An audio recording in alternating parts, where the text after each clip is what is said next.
jongka mau di konsumsi dekat bagi senjuk rambasno jongki katlai dilingshno kibadon hakan di kesurok maurong lawan benikendo ya ini Deputy Chief Minister jongi sabrustun jemsong gejingwan jongi bani kendo bani bersni kelong halor ka health sector berkata kepada ibat ke ban upgradation yang ke sub center maurong syakat BNC tekumbalong mentang itu ipi midon atli ke sub center hang surok maurong kawai ke sub center ketika jamanar sub center bat kawai pat ke sub center ketika maurong sub center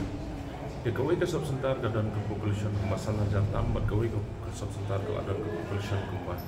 nriu hajatam dia bangi total ke ketika population kalau boleh kumah kat ajar ni dia ladangi baik ya ke distance ke kilometer ke jenjang nampak ke musning si shadow sama orang kalau dan makan yo kilometer dia kan kalau bo ya ke jengnya ini baik nak sosok ke jong ini harga bede pak ke koi kaya kamtam kerpang ya nak minta ke armet di balik berkakun hospital ladangi baik ya kilong kemi ke jong isun bagi jenjang ke distance nak tergadau menaga sini awan ini dan kebang hadir menyelakkan penyesyong menipakat dekat sejuk ke Rambasno banuan berkerpat syah kesorka lembang Deputy Chief Minister Jong Lisa Presto ban upgrade not ya ke maurong sub center syah ke BNC kena kalian jongi ngilak berkena dong sedang kalian juga Dorbasno maurong ngilak ban ai ke jaka ke pabrik ke pabiang ban agreement ban kesorka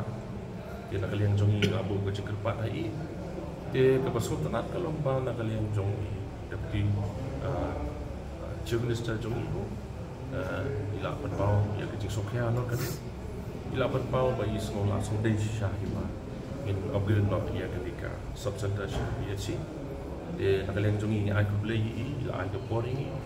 but ni so komen nak bagi yo positive response nak kalian ke jongi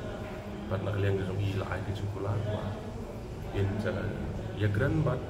kini ke department concern ban penkret te hadu menang amla mano kumno 4% kan rai na ke jingi kan bat ini sungtu bah kedon genenti ba kedon ke jikaman ban upgrade ya ke sub center sya ke BNC yang ko selomor tak ke jingi kedon